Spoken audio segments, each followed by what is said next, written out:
Está entrando no ar pela Rádio Universidade 800 AM o programa T-Move, Temas Emergentes em Movimento. O que te move?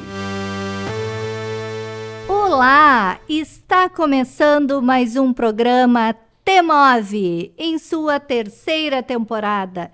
Eu sou a Maria Aparecida Zolim, pedagoga da Coordenadoria de Tecnologia Educacional e apresentadora deste programa aqui nos estúdios da Rádio Universidade 800 AM e 107.9 FM.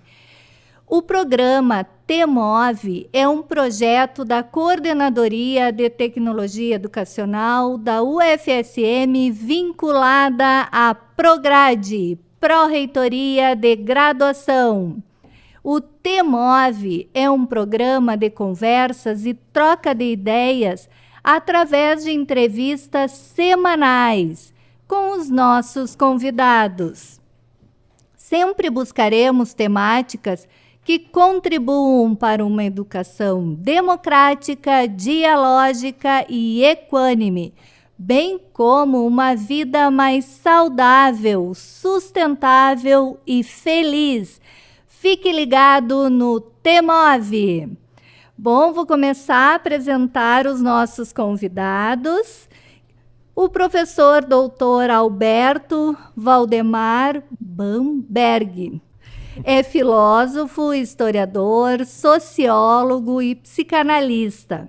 Especialista em psicanálise humanista pela Faculdade Einstein, a FACEI. Instituto de Psicanálise Humanista, ITPH Santa Maria. Psicanalista humanista pelo Instituto de Psicanálise Humanista, ITPH. Doutor em Psicanálise Humanista pela Universidade Humanista das Américas, HUA, membro efetivo da Sociedade Brasileira de Psicanálise Humanista, professor do ITPH e supervisor clínico, pesquisador da temática da alienação inconsciente pelo ITPH e também pelo HUA. Palestrante de temáticas afins, autor dos livros Potencial Criativo e Produtivo, desenvolver através da consciência as condições para a superação da alienação inconsciente e Natureza Humana e Alienação, visão do homem sob a dialética da psicanálise humanista, publicado pelo ITPH. Agora eu vou apresentar a Ângela Marta Rocha Oliveira, que é pedagoga e psicanalista, pós-graduada em gestão escolar, especialista em psicanálise humanista pela Faculdade Einstein, a FACEI, e Instituto de Psicanálise Humanista, o ITPH. Doutoranda pela Universidade Humanista das Américas, HUA, membro efetivo da Sociedade Brasileira de Psicanálise Humanista, doutoranda pela Universidade Humanista das Américas. Autora do livro Felicidade e Infelicidade nas Relações Amorosas, como a psicanálise humanista as interpreta, publicado pelo ITPH. O e-mail da Ângela é angelamartarochaoliveira@gmail.com. Alberto e Ângela, sejam muito bem-vindos ao T-Move. Bom dia a todos os que nos acompanham. Eu quero, de fato, externar minha imensa gratidão por esse espaço, Cida, que tu nos abre aqui na universidade, na rádio da universidade e no programa T-Move. Para de fato nós podemos apresentar um pouco e dialogar sobre a nossa vida já vivida dentro da psicanálise, entende?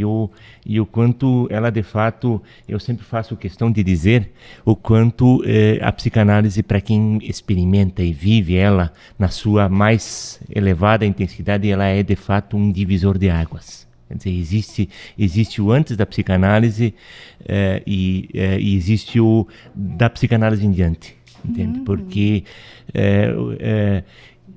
o autoconhecimento e a psicanálise nos dá esses instrumentos de nos aprofundarmos dentro disto. Ele nos permite nós nos conhecermos na proporção em que a gente possa elaborar os sofrimentos que a vida nos impôs e que pertencem à nossa história, mas que, obviamente, nós não conseguimos apagar. Mas a psicanálise nos ajuda a ressignificar essas experiências, de uma forma que elas, se outrora nos causavam sofrimento, agora, ressignificadas, se convertem em entendimento de que a vida pode ser diferente. Quer dizer, e isso se insere muito dentro da temática, que também o diálogo, que é a temática ou a categoria da dialética. A dialética sempre compreende ou pressupõe que a gente entenda a nossa existência como em constante transformação, em constante movimento. E, enfim, eu estou na psicanálise desde 2016 e dentro desse processo são 8 anos já de caminhada e que... olhando agora para essa trajetória, eu vejo o quanto, de fato, a minha vida se transformou nesse processo, a ponto de, em 8 anos, ter 2 livros publicados, o que, e com outros tantos ainda no prelo para serem escritos, porque são questões que vão mobilizando a gente e que a gente entende que o conhecimento precisa ser disponibilizado para a humanidade. E é isto que dá sentido à existência. E a psicanálise também nos ajuda a tornar a existência produtiva no sentido de agregar sentido a ela. Então,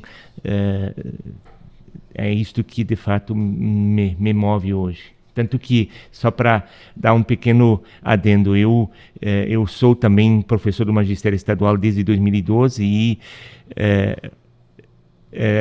de tanto me entregar também à psicanálise e pelas demandas que hoje tem, eu estou agora em fevereiro me exonerando do Estado para me dedicar exclusivamente à psicanálise. E aí, dentro disso, obviamente, também a aprofundar meu atendimento clínico, mas também vou assumir uma função mais de suporte, de tutor da formação, tanto da formação como do doutorado, para dar esse suporte aos alunos, aos orientadores, e também estou assumindo a revisão dos trabalhos científicos, no sentido de imprimir esse olhar psicanalítico a todos os trabalhos. Então, com a atenção que um trabalho psicanalítico requer. Perfeito. Olha só, o Alberto já respondeu a pergunta que dá título ao nosso programa, que eu brinco que ninguém escapa da nossa pergunta. Então, eu vou fazer para a Ângela. Ângela, o que te move? Bom dia. Em primeiro lugar, assim, eu gostaria de agradecer imensamente o teu convite, tá? Ao programa Te Move, porque é uma oportunidade de nos apresentarmos, de falarmos sobre a psicanálise, porque a gente quer expandir e, como disse o Alberto antes, assim, ó, nós dois viemos da carreira do magistério, né? Eu estou me aposentando esse ano e aí também quero me dedicar exclusivamente para a psicanálise. E o que me move, né, muito, sempre, quando eu conheci, eu sempre tive desejo por essa área, gostei muito dessa área, e aí quando eu conheci a psicanálise, eu me apaixonei. Então é uma das coisas que me move muito, sabe? E o meu tema, que é sobre relações amorosas também, é um tema assim que move o mundo, na verdade, né? Sim. Porque o amor move o mundo. Então, as relações amorosas para mim sempre foram me geraram muita curiosidade, sabe? Muito, acho que é uma área da vida humana que desafia a todos, né? Então, isso me move. Perfeito. Alberto, queres complementar o que te move? como a Ângela fez menção à temática das relações amorosas, eu queria fazer menção à temática que eu estou, e que inclusive nós, a partir do ano que vem, o Instituto e a Universidade, cada doutor vai organizar seu grupo de pesquisa com a sua temática. Então, quem quiser participar, nós vamos, ainda estamos estruturando isso para dispor isso no site da Universidade Humanista das Américas, para que aqueles que tiverem interesse possam se inscrever nos grupos de pesquisa. E então tem a minha linha de pesquisa vai ser sobre a alienação inconsciente, aí dialoga com as duas obras que eu escrevi. E aí também tem sobre patriarcado, que é uma temática que também precisa ser vista do ponto de vista da sua atuação sobre o psiquismo, entende? Como o patriarcado, historicamente, ele atuou sobre o psiquismo humano e os prejuízos que ele causou. Entende? A questão da psicanálise, teoria quântica, temos já uma tese produzida nesse sentido muito, muito interessante. Enfim, outras tantas sobre psicanálise e autoestima, muito mais no sentido de a psicanálise humanista ela propõe uma percepção mais ampla para além da perspectiva freudiana, porque o Erich Fromm, que é o fundador da psicanálise humanista, ele entende que a dinâmica social como um todo ela incide sobre o psiquismo humano, e aí dentro disso o ser humano precisa ser entendido na sua totalidade. Quer dizer, diferente do Freud, que não se tira os méritos e o status de ser o fundador da psicanálise, mas ele restringiu, e obviamente porque ele estava, de um certo modo, ficou, de um certo modo, cerceado pelos modelos científicos que o pensamento da época não permitia transcender muito isso, apesar de que o Freud tenha sido muito revolucionário nas suas proposições, mas o Erich Fromm então transcende no sentido de que ele avança esse aspecto puramente pulsional que o Freud é muito mais ligado às questões sexuais, e entende que as questões sexuais também são importantes, mas o ser humano não é só isso. Ele está encharcado pela dinâmica social, e ela incide de uma forma muito profunda, tanto que junto com o Wilhelm Reich, o Erich Fromm é o segundo a produzir uma teoria da formação do caráter. Entende? E como as orientações de caráter atuam sobre o psiquismo humano, e como isto reverbera na dinâmica social. Quer dizer, Alberto, só para eu entender, e de repente os ouvintes também têm essa curiosidade. Tá, o Freud, a base é a sexualidade, Jung, os arquétipos. Qual é a diferença? O Fromm, né, essa questão que tu colocaste, qual é a diferença para alguém que vai lá, procura um psicanalista para fazer uma análise? Qual é a diferença na condução da análise? Tem alguma diferença entre as diferentes vertentes? Na psicanálise humanista nós temos como princípio, porque, por exemplo, tem escolas que, principalmente a freudiana clássica, que ela admite o máximo que se possa fazer na relação do analista e do analisando é o estender a mão e cumprimentar. Uhum. O analista fica de costas. Isso mais na freudiana clássica. Na psicanálise humanista, praticamente é critério, é princípio fundamental que o analista e analisando fiquem frente a frente. Claro, com certo distanciamento. Por quê? Porque em análise se observa tudo.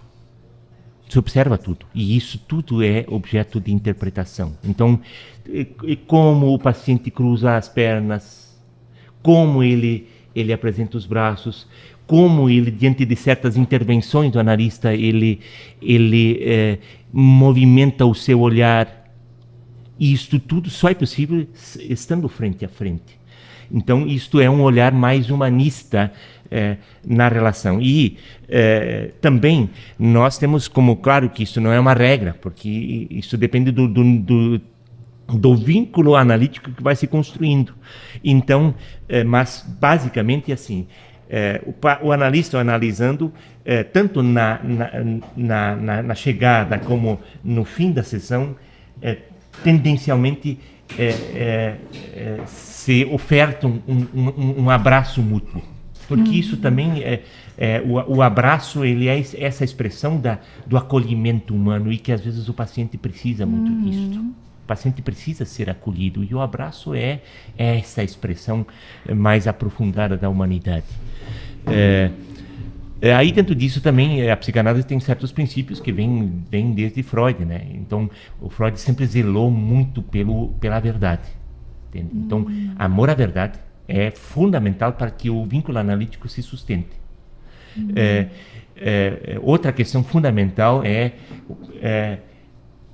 não há nenhum risco de julgamento do paciente, porque nós recebemos e isso significa que não se considera a confissão religiosa, não se considera a confissão partidária, isso é do paciente.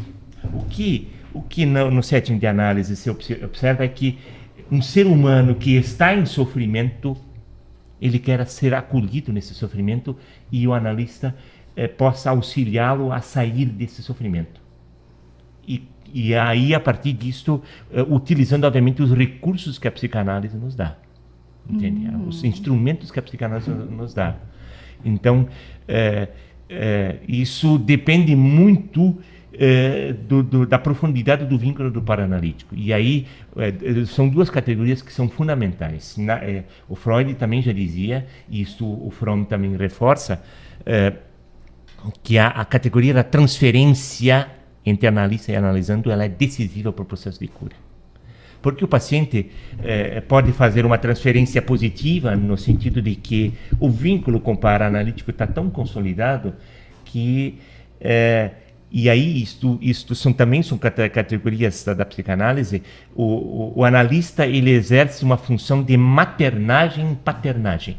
Quer dizer, porque às vezes o analista precisa simbolicamente ocupar o lugar da mãe, que dá colo, principalmente se o paciente não teve isso na infância. Colo não no sentido literal, mas na proporção da acolhida do sofrimento. É dar colo, é dar atenção ao sofrimento que as pessoas têm. E é isto que move elas para o processo de análise. Então, amor à verdade e sem julgamento, sem censura.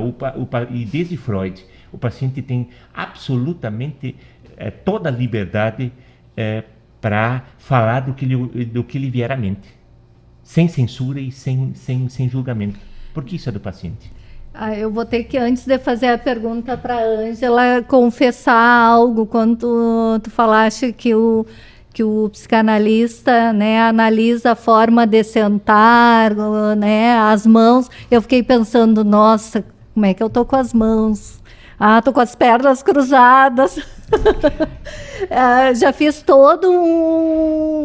quase me desconcentrei no que tu estavas falando, pensando como é que eu estava sentada.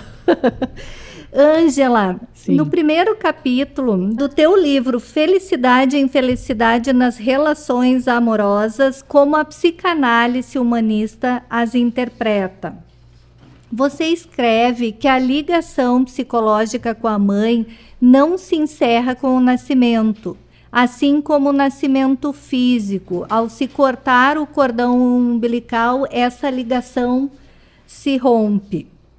Fale um pouquinho sobre esse nascimento psicológico dos seres humanos. Sim. O que se tenta colocar nesse capítulo é porque, assim, na verdade, o ser, ele já sente, né, as emoções da mãe desde a vida intrauterina, né? Tá, mas se a mãe sofre ansiedade, se a mãe passa por medos, né, essa criança também já recebe essa carga. Logo após o nascimento físico, né, surge o nascimento psicológico. Como essa criança é recebida no mundo, né? Como a mãe vai olhar para essa criança. Porque eu até coloquei, acho que no livro ali, a criança se olha como a mãe a olha. Ou aqueles cuidadores mais próximos, né? Mas principalmente a mãe, né? Se a mãe olha para essa criança com carinho, se a mãe olha para essa criança com cuidados, se ela é desejada, se essa mãe ri para essa criança, se ela busca aquele olhar da criança, que é muito importante, né? O olhar da mãe para essa criança e a criança receber, porque ele vai se olhar futuramente como ele foi olhado. Então, esse nascimento psicológico, aí tem tudo isso, né? Assim, na questão dos cuidados físicos também, da alimentação. Aí também o Erich Fromm fala na obra dele que as mães são leite, deveriam ser, né? Leite e mel. O leite, que é necessário para a questão física, né? E o mel, que é aquele afeto, aquele carinho a mais, que faz com que essa criança cresça mais saudavelmente. Né? Então é importante quando ali na gestação o conversar com aquele bebê que está em formação, contar histórias, a criança está ouvindo tudo. Tudo, exatamente. Então assim, todas as emoções que a mãe vive, essa criança recebe, né? O entorno ali, o casal, as pessoas que convivem, né? Como que a mãe recebe, se ela declara que está grávida, como a família reagiu bem? Não reagiu? Foi uma gravidez aceita, primeiramente ou não? Então, desde esse período, a criança já é afetada, né? Positiva ou negativamente. Mas o psicológico depois é a questão, né? Da mãe auxilia a criança, encorajando, porque às vezes as mães, na intenção de proteger as crianças, cuidado, vai te machucar, não sobe ali, isso, aí vai cortar o dedo, vai quebrar a perna, sabe, essas coisas que as mães às vezes querem proteger, mas acabam, de repente, incutindo muito na criança, e isso faz com que a criança se torne ansiosa, né, medrosa depois, vai subir no escorregador na pracinha ali, tem crianças, que eu já observei assim, né, em escola, tem crianças que têm um medo profundo. Eles não fazem uma brincadeira mínima, assim, porque eles têm muito medo, insegurança, porque o que tem lá desde antes? Esse cuidado exagerado, essas cobranças exageradas.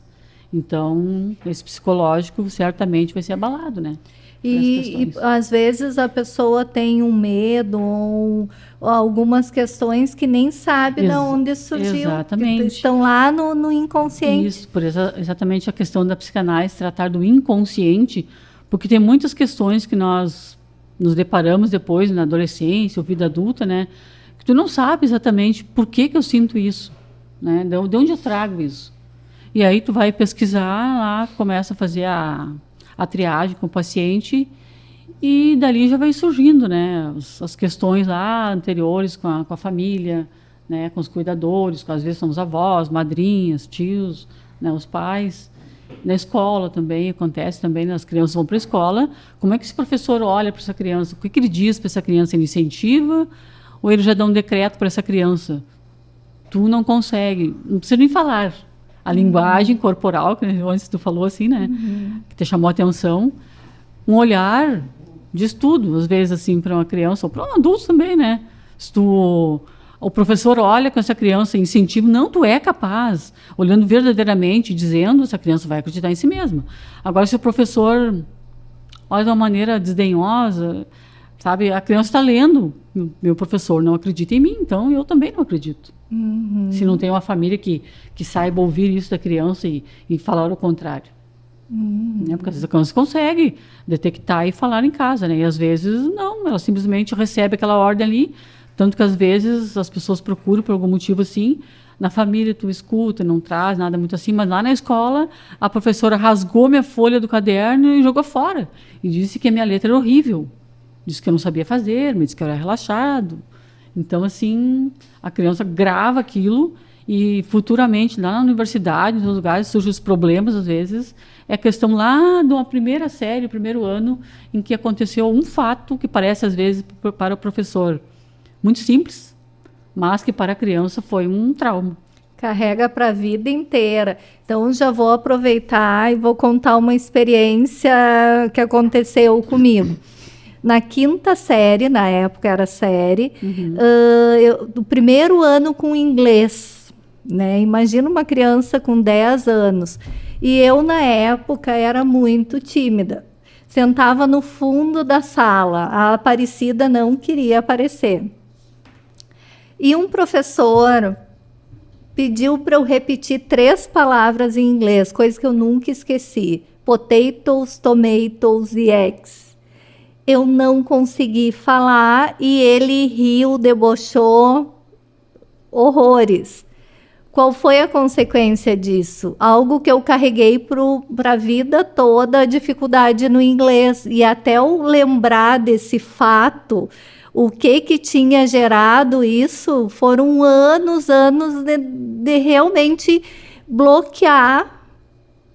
E não só no inglês, qualquer palavra de língua estrangeira, um bloqueio. Exato. Então, assim, são marcas, são feridas que são carregadas para o resto da vida, né? Exatamente. Então, às vezes, para o professor parece muito insignificante. Claro, a gente sabe que já não é, eu estou olhando assim, já não é. Mas, para aquela pessoa, foi um trauma terrível. O cuidado que um professor, principalmente que trabalha com crianças pequenas, tem que ter, né? A responsabilidade que carrega, né? Muito grande.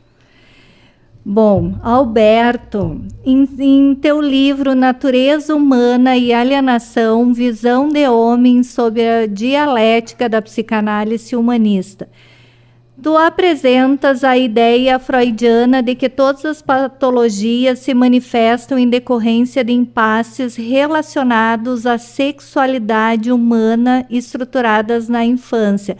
Tu já deste uma pincelada nisso. Então, como é que isso... o Fromm, né, tem essa outra visão. Mas essa questão da sexualidade na infância, como é que ainda é percebida?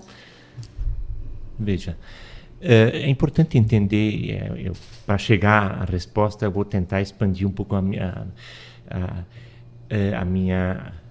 minha percepção. Em primeiro lugar, o inconsciente ele é atemporal. Ele não está aprisionado pelo espaço e pelo tempo. Então, toda a história humana está dentro de nós. Toda a história humana. E isto faz com que os registros mais remotos estejam dentro de nós e que seguem atuando. Tanto que, por exemplo, quando fazia menção à questão do patriarcado, do ponto de vista histórico, o patriarcado tem seus primeiros sinais há pelo menos em torno de 4.000 anos atrás. E foi se fortalecendo. Entende? Foi se cristalizando dentro da história humana e, obviamente, então, nós temos hoje reações diante do nosso meio social que estão tão profundamente cristalizadas dentro do nosso psiquismo que se converterem em normais. Praticamente no que diz respeito à questão da sexualidade, veja, dentro disto, nós também temos uma série de tabus que remetem à sexualidade. E o Freud, obviamente, quando ele desenvolveu a teoria dele, ele foi dentro da época, do momento dele, do final do século XIX para o começo do século XX, ele também foi questionado sobre... porque pela primeira vez ele apresentou uma teoria que identificava de que nas crianças, na infância, também se manifesta uma sexualidade. E isso é extremamente revolucionário para a época. Sim. Entende? Porque até então, aquela inocência da criança, aquela angelicalidade, vamos dizer assim, aquela condição angelical da criança, como se fosse... Não, tem uma sexualidade ali. E o Freud se ocupou de investigar isso. Numa época vitoriana que a repressão sexual era o que... Exatamente, tanto que as primeiras pacientes que o Freud, com as quais o Freud se ocupou, foi as histéricas, que se investigava se eram problemas orgânicos, de natureza orgânica, fisiológica, e o Freud descobriu que não, era questão de repressão sexual, basicamente, que fazia com que as mulheres tinham aquele quadro histérico. Então, e nós precisamos entender, reforçando aquilo que a Ângela disse, que de fato o nosso psiquismo se forma na infância. Na infância. Então, todas as impressões, todos os registros que nos são transmitidos, na investigação do inconsciente, nós precisamos entender que tipo de registro o inconsciente fez. Que tipo de registro ele fez? Então, diferente então do Freud, que entendia que obviamente foi revolucionário dentro da sua percepção, e aí só que ele dá muita ênfase à questão pulsional da sexualidade, que remete a esse contexto. A pulsão da vida, a pulsão da morte. Isto. O Erich Fromm, ele dá uma outra perspectiva no entendimento do universo infantil. E ele diz o seguinte, que a dimensão ou a proporção da maturidade que a pessoa alcança na vida adulta depende exclusivamente das experiências de amor e afeto que a criança faz na infância, que a pessoa faz na infância. Então, se eu, na infância, faço experiências genuínas, autênticas de amor e afeto, tendencialmente a minha vida adulta vai ser mais saudável e mais madura. Por quê? Porque a idade emocional, ela não necessariamente corresponde à idade cronológica, justamente porque o inconsciente é atemporal. E nós temos, como mecanismos de defesa, nós sempre, o nosso inconsciente tende a voltar para o passado, como forma de se proteger. Entende? Então, se eu enfrentei uma determinada experiência na infância e ela foi traumática, a tendência é que o inconsciente, quando ele se deparar com uma nova experiência que na interpretação dele é semelhante àquela vivida na infância que foi traumática, como ele não quer viver de novo, ele tenta se proteger. Ele tem um déjà vu. Isso. Ele tenta se proteger e aí ele regride a infância. Ele regride a infância. Entende? Então, como forma de se proteger. E então, por isso que para o Erich Fromm, diferente do Freud, o que é determinante é a profundidade das experiências de amor e afeto que a criança faz na infância. Agora, tu estavas falando, eu lembrei daquele o Byung-Chul Han. Acho que é assim que diz o nome dele. Naquele livro, A Sociedade do Cansaço, ele coloca que o adoecimento tem as suas épocas de aparecimento. Tipo, o estresse surgiu pós-revolução industrial, a questão do histerismo ali na repressão sexual, e que agora é a época do cansaço, da ansiedade, da depressão, que a forma como a gente se organiza culturalmente, na nossa forma de viver e conviver, traz com isso consequências, traz os adoecimentos, os traumas, e eu acredito que tem muito sentido nisso. Né, que cada época somos filhos do meio, né, da cultura, né, onde vivemos. Sim. Ângela, por que nos ligamos a alguém formando um par? Questionamento que inicia o primeiro capítulo do teu livro. Bom, para virmos ao mundo, estávamos ligados a outra pessoa, né? Ficamos 9 meses, ou os prematuros 7 meses, junto com outra pessoa. né?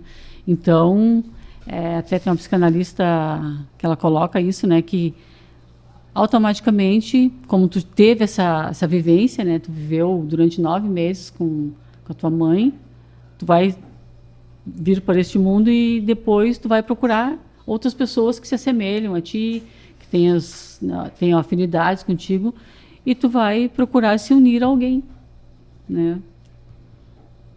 Essa questão. E outro também, esses dias eu até comprei um livro, Por que Amamos?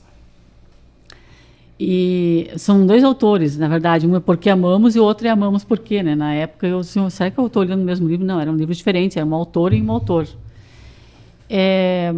Por que nós amamos e buscamos outra pessoa? Tem um autor que coloca que nós buscamos outras pessoas porque nós precisamos viver em cooperação neste mundo, né? Junto com não só do amor romântico, né, afetivo, mas na questão de outros amores, né, amigos, parentes. Nós vivemos em cooperação e precisamos uns dos outros. Então, né, nos ligamos a alguém. Mas ali fala, no caso das relações afetivas, né? Sim. Aí, eu até achei interessante, eu comecei a fazer a leitura desse livro, mas não terminei ainda. Elas que nós ativamos vários hormônios quando estamos amando. Dopamina, serotonina. Então, assim, ó, o amor, ainda tem uma parte que ele coloca no livro, assim, que o amor seria, às vezes, até viciante. Porque esses hormônios nos causam profundo prazer. E quando eu não estou amando, eu não estou com esses hormônios ativados. Aí, quando estou... E isso é algo, assim, eu acho que todo mundo que se apaixonou sabe, né? Que quando a gente tá apaixonado, não tem problema, tudo fica assim, olha, fechou o carro, bateu o carro.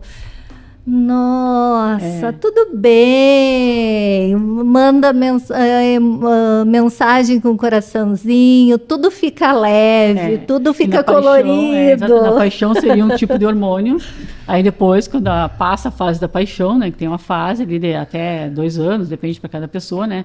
Aí se relaciona, a relação se transforma em amor ou não, né? E aí, então, isso ativa outros tipos de hormônios. Eu achei muito interessante, sabe? Assim, nunca tinha lido sobre essa perspectiva, né? Sim. E agora uma curiosidade, assim, ó, bem, lembrei de uma situação de uma amiga. Que ela conta que o marido é igual à mãe dela. Faz sentido isso? Que eu acho que era para o Freud, que a menina procurava, a mulher procura o parceiro parecido com o pai e o homem com a mãe. Faz muito sentido. Tá, mas e como explica o marido dela parecido com a mãe? Veja, o Erich Fromm, ele tem uma tese que diz o seguinte, que até por conta da experiência dele com a mãe, porque o nosso propósito é o de superar certos vínculos psíquicos para que nós possamos alcançar a nossa mais elevada condição de autonomia e independência existencial. Só que o fato de eu vir ao mundo nascido fisicamente não significa que o meu psiquismo não possa se fundir com qualquer outra pessoa. E dentro disso, nós tendencialmente nos fundimos com o nosso pai e nossa mãe. E dependendo como foi esse vínculo na infância, e isso incide sobre as relações que os casais estabelecem, porque pode acontecer que, na verdade, o Alberto não está buscando na Ângela a esposa. Ele está buscando a Ângela a defasagem materna que ele teve nela, que ele teve na infância e que ele busca na Ângela. Então ele não está casando com a Ângela para ter uma esposa. Ele está casando com a Ângela para ter uma mãe. Ai, que triste isso. Só que isso do ponto de vista do psiquismo. Por isso que é importante entender. Mas então procura pela falha. Tá. Então, eu queria procurar pelo que complementa. Isso. Pode haver identificações positivas, né? Por exemplo, isso assim, ó, o marido que tu colocou da amiga, né? Pode ter tido uma identificação positiva com a mãe, né? Ou seja, aquele que mais me afetou, entendeu? Tanto positivamente quanto negativamente. tu se identificou mais com a mãe, tu vai trazer características da mãe para o relacionamento. Podem ser boas ou ruins, né? Isso. Mas e aí o que o Fromm diz? Ele diz que dentro desse propósito de alcançar a nossa autonomia e independência existencial, nós precisamos desconstruir os chamados, aquilo que ele diz de vínculos incestuosos, que só o psiquismo consegue estabelecer. Porque, por exemplo, se eu, no meu psiquismo, eu busco na outra pessoa não a mulher, mas a mãe, isto, pro inconsciente, é incesto. É incesto. E, obviamente, uma vez o inconsciente interpretando como um incesto, isso vai incidir, sobretudo, nas relações sexuais. Porque no tabu está proibido transar com a mãe. Mas é isso que está fixado no inconsciente. Então, veja o quanto é fundamental o autoconhecimento para desconstruir esses vínculos incestuosos, que muitas vezes são naturalizados, mas que o quanto às vezes eu fico a pensar quantos casamentos teriam, ou separações teriam sido evitadas se os casais se tivessem se permitido fazer um processo de autoconhecimento. Por quê? Porque uma das grandes questões que atrapalha as famílias é o processo de identificação com a sua família de origem, que impede com que o casal... isso é muito ritualístico. Fazer o ritual de constituir uma nova família. Então, eu deixo de ser meramente filho daquele pai e mãe para me tornar agora marido e pai dos meus filhos. E a questão, assim, é que a gente ouve muito a expressão, eu tenho dedo podre, eu sempre escolho os parceiros que fazem, que são muito parecidos, ou que me traem, ou que são abusivos, ou... Isso também tem uma explicação na psicanálise. Tem no meu livro ali. Assim, a tese que eu vou defender no doutorado é sobre as repetições das relações amorosas. Como eu disse, assim, tem muita questão, é dedo podre. Mas por que eu quero ter uma experiência de amor positiva, eu quero me relacionar com alguém, aí eu encontro essa pessoa no começo, às vezes pode estar tudo bem, daqui a pouco essa pessoa começa a trazer características que me fazem mal e o dedo ficou podre, né? Então, assim, vai se investigar e aí se remete da família. Como eu via relações dos meus pais?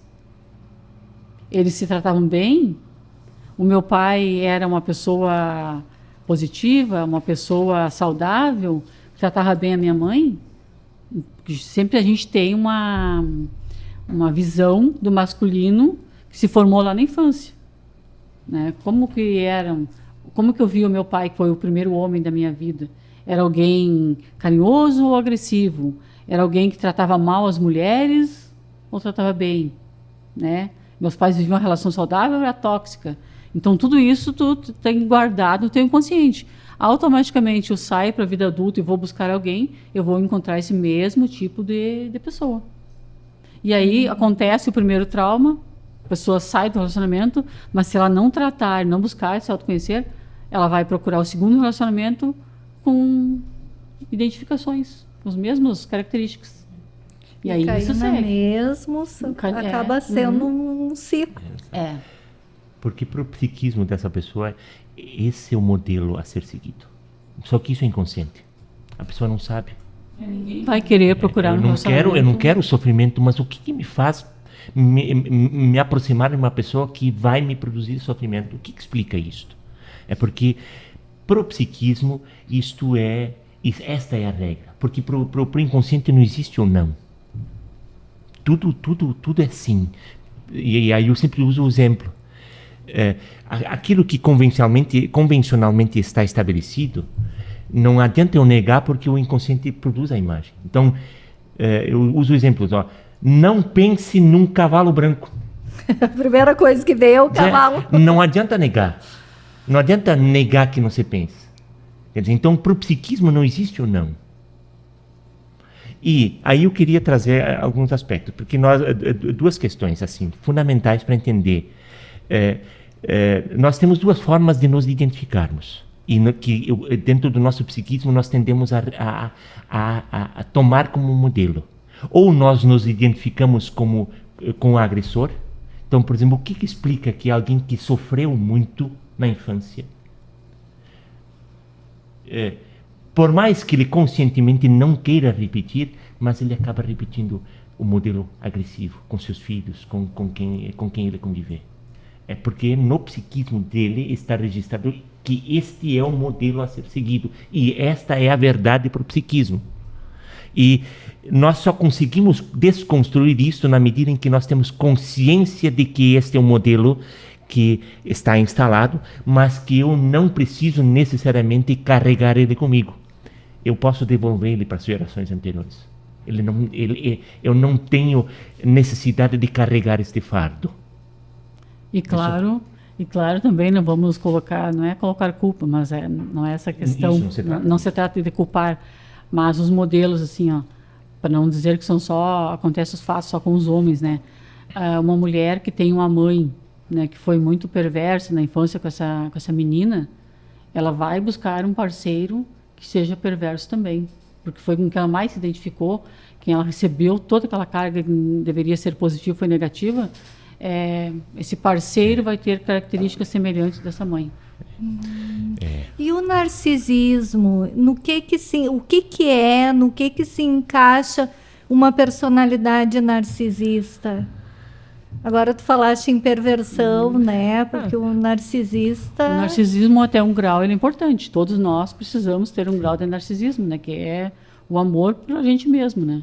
Só que quando esse grau ultrapassa, se torna um narcisismo patológico, porque na verdade assim, o narcisista ele parece ser alguém muito forte, muito vitorioso, quem consegue tudo, só que no fundo ele é alguém muito frágil, que não recebeu, inclusive lá na infância, o afeto necessário.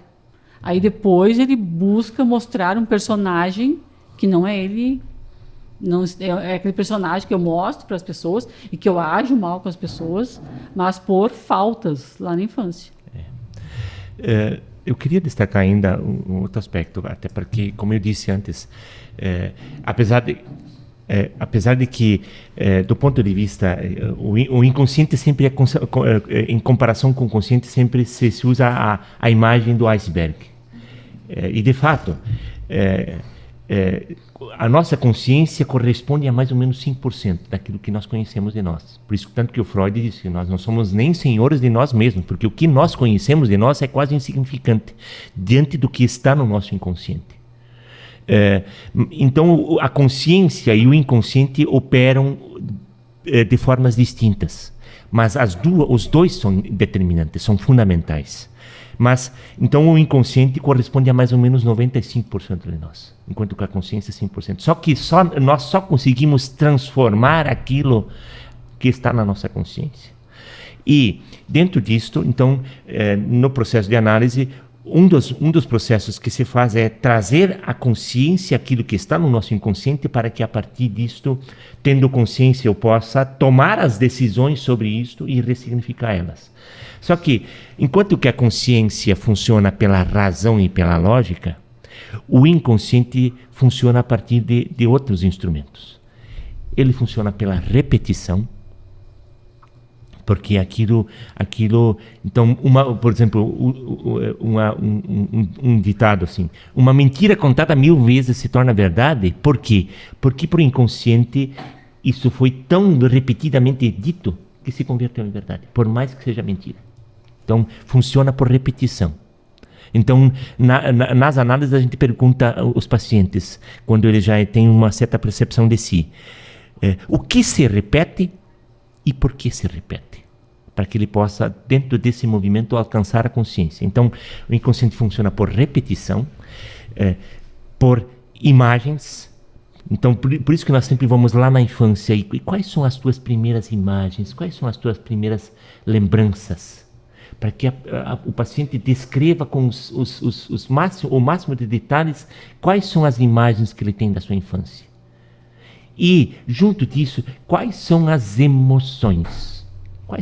Bom, aconteceu isso. Este foi o registro de imagem que eu tenho. Qual é a emoção que tu associa a esta imagem? E quem produziu esta imagem e esta emoção em ti? Foi o pai? Foi a mãe? Entende? E dentro disso, o esforço é fazer com que o paciente se autorize, se permita entrar em contato com suas emoções, porque a cura está ali. Se eu não entro, eu posso ter 100 sessões de análise, mas se eu fico só no plano do racional, pouca coisa aconteceu. Mas se eu entro em contato com as emoções e me permito sentir a dor, a raiva, de quem quer que seja, e não há nenhum mal em sentir raiva do pai se ele me produziu raiva. É legítimo. Não há nenhum mal em sentir raiva da mãe se ela em algum momento me produziu raiva.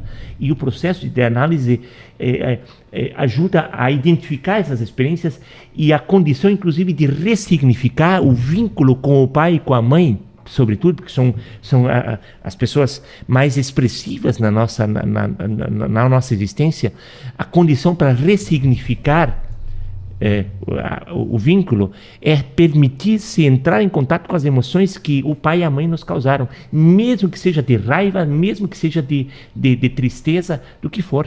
E sem culpas. E sem culpa, porque em última instância, porque esse é o modelo, os nossos pais nos ofereceram aquilo que receberam. E o que eles podiam naquele dado momento. Se isto foi inadequado, bom, então agora no processo de análise nós vamos olhar para isto, vamos filtrar o que pode permanecer e o que precisa ser humanamente entendido, porque por mais que ele tenha tido, o pai ou a mãe tenham tido atitudes inadequadas, mas por que eles tiveram essas atitudes? Por que o pai me bateu? Foi simplesmente pelo prazer de bater? Ou será que, no fundo, é porque ele queria manter a sua posição de autoridade? Então, se ele não batesse, ele não estaria sendo a autoridade de pai. Mas será que bater no filho é a única forma de resolver o problema? Quer dizer, não existem outros recursos? Não existem outras formas? E aí o Erich Fromm tem uma que compõe as 4 categorias. Que é o amor compreende cuidado, responsabilidade, respeito e conhecimento. E eu sempre me reporto ao termo respeito, porque nós também temos uma percepção equivocada do respeito, que muitas vezes nos incute, em vez de respeito, é medo. Mas o respeito, na sua etimologia, vem da palavra respicere, que significa olhar para. Por isso que hoje se orienta que os pais, quando conversam com os filhos pequenos, se ponham na mesma altura e olhem nos olhos dos filhos. Por quê? Porque se eu falo de cima para baixo, isto no psiquismo da criança, o inconsciente da criança registra isto como alguém que está acima de mim. Uhum. E na verdade aqui está um ser humano que tem os mesmos dilemas, os mesmos traumas, mas então se ele se colocar na mesma altura da criança, ele vai se colocar na mesma condição humana. Eu sou um ser humano que também tem problemas, só que eu já tenho algum trecho andado, então eu vou me amparar nessas experiências para de repente iluminar algumas coisas no teu caminho. Ai, olha, a nossa conversa tá realmente assim, ó, muito, muito legal. Eu tô aprendendo muito com vocês. Só que, infelizmente, o nosso tempo tá acabando. Eu gostaria que vocês rapidamente falassem dos projetos futuros. Os meus projetos futuros, então. Eu iniciei o meu projeto do doutorado, encaminhei para minha orientadora. E a partir do ano que vem vou trabalhar em cima da elaboração do doutorado, né? E também pretendo, já atendo, né, pessoas de maneira online agora, no momento. Mas como vamos instalar, né, fixamente agora em Santa Maria a partir do ano que vem, também pretendo trabalhar no Instituto de Psicanálise e atender, né, fazemos atendimentos. Ai, que legal. Alberto? Não, talvez a Ângela não tenha se lembrado, mas nós estamos também fazendo o curso da psicanálise do casal e da família, entende? Então isso nos insere também numa outra perspectiva de atuação profissional. Então uma das questões que eu pretendo também expandir é atendimento de casais e de família, e de famílias como um todo, porque às vezes o problema não se resolve apenas tratando uma pessoa, precisa tratar o todo, né? E fora isso, é curioso porque eu recebi, lá na minha infância e adolescência, eu recebi um mandato familiar, que esse é o nosso estudante. E hoje eu sinto que eu estou realizando esse mandato familiar e me dedicando de uma forma mais expressiva ao caminho intelectual. Então o meu projeto é seguir escrevendo, produzindo e publicando todos os livros. A princípio a minha meta na medida do possível, todo ano pelo menos lançar um livro. Também tem outros projetos que eu acho que aí nós podemos conversar, como é que nós podemos, porque a psicanálise enquanto tratamento individual, ela tem uma demanda financeira, mas também nós podemos pensar em alternativas de ação social. Sim. Que podem ser feitas. Então, estou conversando com o professor Jorge, que é fundador do Praxis ali, entende? E estou pensando em algumas formas de como é que eu posso, de repente, auxiliar dentro desse processo com ações sociais que, obviamente, ajudam a divulgar a psicanálise, mas que a forma de contribuição e também de remuneração seja distinta daquela do atendimento individual. Sim. Nossa, que legal. E contem com o TEMOV para o que precisarem. Agradeço imensamente a presença da Ângela e do Alberto aqui no nosso programa. Muito obrigada. Nós que agradecemos. Voltem sempre. Nós que agradecemos e, de fato, a gente fica à disposição para outros momentos, porque, de fato, a psicanálise é aquela condição assim que a experiência que eu faço é de respirar e transpirar. Sim. Então é um entusiasmos que está dentro da gente, que é o ter um Deus dentro. O TEMOV vai ficando por aqui. Eu sou a pedagoga da CTE, Maria Aparecida Zolim, e apresentadora deste programa aqui nos estúdios da Rádio Universidade 800 AM e 107.9 FM. O TEMOV conta com a produção da comunicadora social Luísa Peixoto, trabalhos técnicos de Giano Al e direção de rádio de Jonathan Ferreira.